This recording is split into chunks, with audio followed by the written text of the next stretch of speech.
नमस्कार, नवीन व्हिडिओमध्ये आपल्या सगळ्यांचं स्वागत आहे।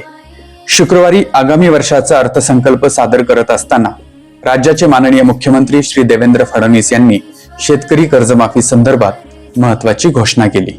त्यानुसार 30 सप्टेंबर 2025 पर्यंत ज्या शेतकऱ्यांचे पीक कर्ज थकीत आहे अशा शेतकऱ्यांसाठी पुण्यश्लोक अहिल्यादेवी होळकर नावाची योजना राज्यात राबविण्यात येणार आहे। या योजनेचा लाभ कोणत्या शेतकऱ्यांना होणार आहे तेच आपण या व्हिडिओमधून पाहणार आहोत। ज्या शेतकऱ्यांची थकीत पीक कर्ज ही 2 लाखापेक्षा कमी आहेत अशा शेतकऱ्यांसाठी 2 लाख रुपयापर्यंतची कर्जमाफी देण्यात येणार आहे। तसेच ज्या शेतकऱ्यांनी आतापर्यंत आपली कर्ज खाती रेग्युलर ठेवली आहेत अशा शेतकऱ्यांसाठी प्रोत्साहनपर म्हणून 50,000 रुपये अनुदान देण्यात येणार आहे।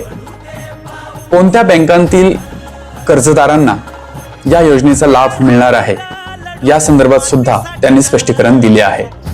ज्या बँकांना पीक कर्ज देण्याचा अधिकार आहे आणि ज्या शेतकऱ्यांची खाती 30 सप्टेंबर 2025 पर्यंत थकीत आहेत अशा सर्व पात्र शेतकऱ्यांना या योजनेचा लाभ मिळणार आहे। 30 जूनच्या अगोदर ही सर्व प्रक्रिया पूर्ण करण्यात येईल या संदर्भात सुद्धा देवेंद्र फडणवीसांनी आश्वासन दिले आहे। या योजनेसाठी नेमके कोणती शेतकरी पात्र ठरणार आहेत? 30 सप्टेंबर 2025 पर्यंत थकीत असलेले सर्व शेतकरी ज्यांचे 2 लाखापर्यंतचे कर्ज आहे असे सगळे शेतकरी या योजनेसाठी पात्र ठरणार आहेत। तसेच नियमित कर्जफेड करणाऱ्या शेतकऱ्यांसाठी प्रोत्साहनपर म्हणून 50,000 रुपयांचे अनुदानही यात देण्यात येणार आहे।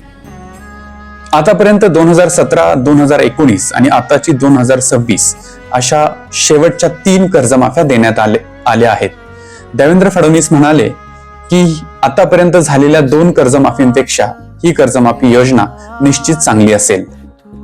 परंतु प्रश्न आहे, ज्या शेतकऱ्यांचे कर्ज 2 लाखांपेक्षा अधिक आहे अशा शेतकऱ्यांना या योजनेचा लाभ मिळणार आहे का? तर या संदर्भात शासन निर्णय आतापर्यंत आलेला नाही। शासन निर्णय आल्यानंतर यातील बऱ्याचशा गोष्टी या स्पष्ट होणार आहेत। असेच नवनवीन व्हिडिओ पाहण्यासाठी तुम्ही माझ्या YouTube चॅनलला लाईक, शेअर आणि सबस्क्राईब करा। व्हिडिओमध्ये शेवटपर्यंत राहिल्याबद्दल धन्यवाद।